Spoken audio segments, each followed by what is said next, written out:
Welcome to Private Asset Management's Week in Review. Today is Friday morning, December 9th. I'm Dillon Hakes. And I'm David Allen.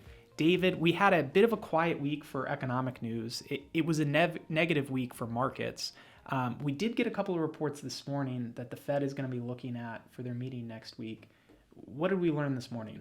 So the first report this morning that I think is going to be important for when the Fed has their discussions next week is the producer price index.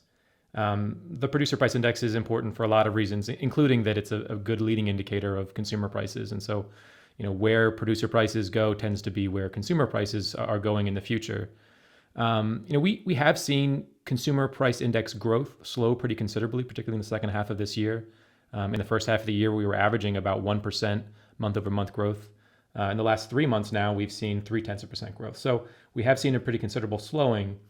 However, the data was a bit faster growth than what we were expecting.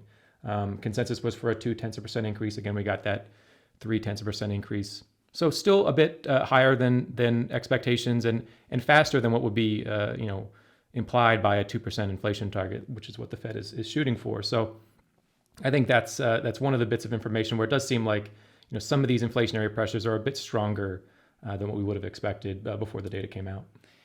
The other report that we got this morning, we heard something about the consumer sentiment, which is something I know the Fed looks at. What did we learn? A couple of things. So first, the consumer sentiment index is just a measure of how consumers are feeling about their situations, economic, their job situation, things of that sort. And on that front, we did see an increase in the headline consumer sentiment index. So that's a good sign. It suggests that perhaps consumers are feeling better, maybe more willing to go out and spend here at the end of the year. A lot of the gain that we did see was in higher income households, which tend to have higher securities holdings. And so the rally that we've seen in U.S. equity markets maybe explains part of the increase that we saw in the December data. The other reason this report is important to us right now is because it includes some information about consumers' inflation expectations. And that's something we've been targeting over the last several months as important for the future path of monetary policy. The Fed would like to see inflation expectations be relatively well anchored, not rising too quickly.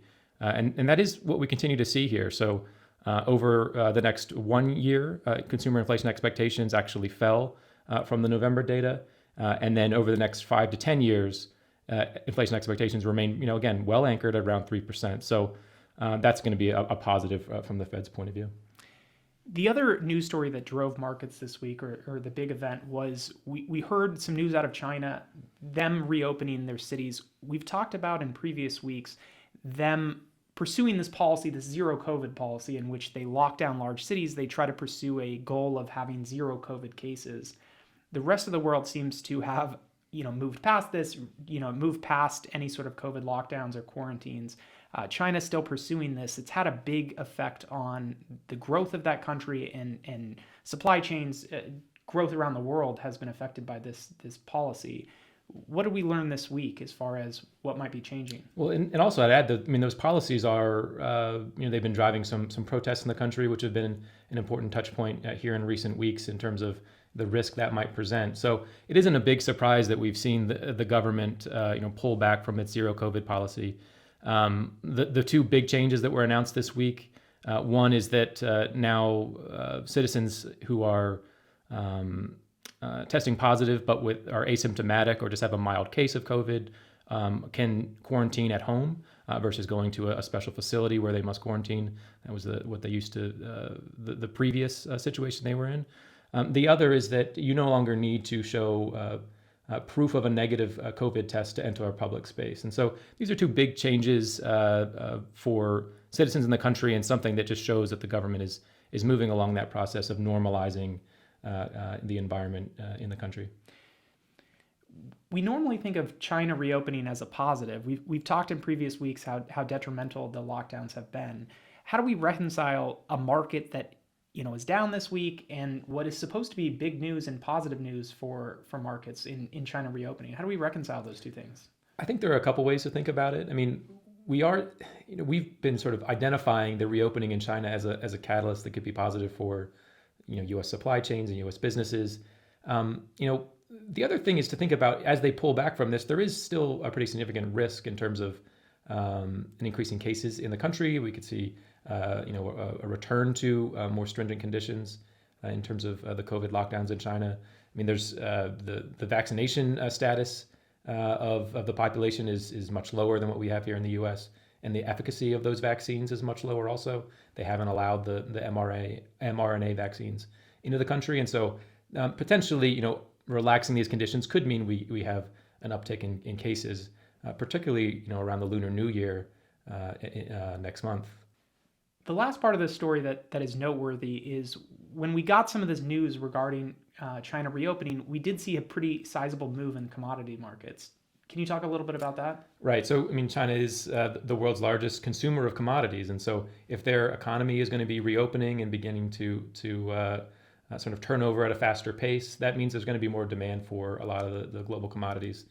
And so, there's in certain situations, if supply has not already been able to catch up, you could see increases in price of these commodities. We did see that in financial markets this week, where some key commodities saw increases in prices. That's something that, if it continues over a longer period of time, could prove inflationary. And so a lot of the inflation fighting that's going on across the world could be negatively impacted by more demand coming from China as they continue to reopen. The last thing that seems to be driving markets this week, we talked about it, we hinted at it, we have a big Fed meeting next week. It feels a bit like the action this week has been driven largely around just positioning for next week, people getting ready. There's not a lot of news this week. People are just trying to get ready for the big Fed meeting next week and what they learn about the Fed's future path. What are your thoughts around that? I think looking forward to that Fed meeting next week does explain a lot of what we've seen this week. Certainly, that's been the focus all week. It's been the focus for really the last 6 weeks, as we've seen this data, and a lot of effort has gone into understanding how the data is going to affect what the Fed does. What Fed policymakers are saying, what that means for the future path of Fed policy. So I do think I think that's right. I think what we've seen this week certainly has a lot to do with anticipation of next week's Fed meeting. Absolutely. David, we talked about the Fed meeting. What else do we have on the agenda for next week? So the Fed meeting, again, is by far the most important event really of the last quarter of the year so far. In addition to that, we're going to have our last look at the CPI data that's going to come out on Tuesday. That's certainly going to be something that the Fed is going to be considering as they meet. If that data comes in higher than expected, it could be something that influences the way those communications come out from the Fed. I don't think it's going to have an impact on what the Fed ultimately does at the December meeting. I think the 50 basis point increase in the Fed funds rate that we've been targeting for several weeks now, I think that's largely locked in and something that we can bet on fairly reliably. I do think it'll be exciting to watch what the Fed says next week, what we learn from the CPI. It probably will be an eventful week for markets, so hopefully we get some good news and we'll see how things go. We will be back next week with our last video review of the year. We do have a new video series that we want to announce now, so if you guys are interested, we're putting together a financial planning video series that could be interesting for some of you. I just did a video with our in-house CPA, Tamara Bolensky. If you're interested in checking out that video, it's the top 5 tax planning tips for the end of the year. Pretty timely this time of year. We're crunching towards the end, so go ahead and watch that video and see if you learn anything that might be helpful. You can click on the video right here. If you're interested in watching that, you can find it right here and click here. Otherwise, I want to say thank you for joining us for Private Asset Management's Week in Review. We will see everybody next week.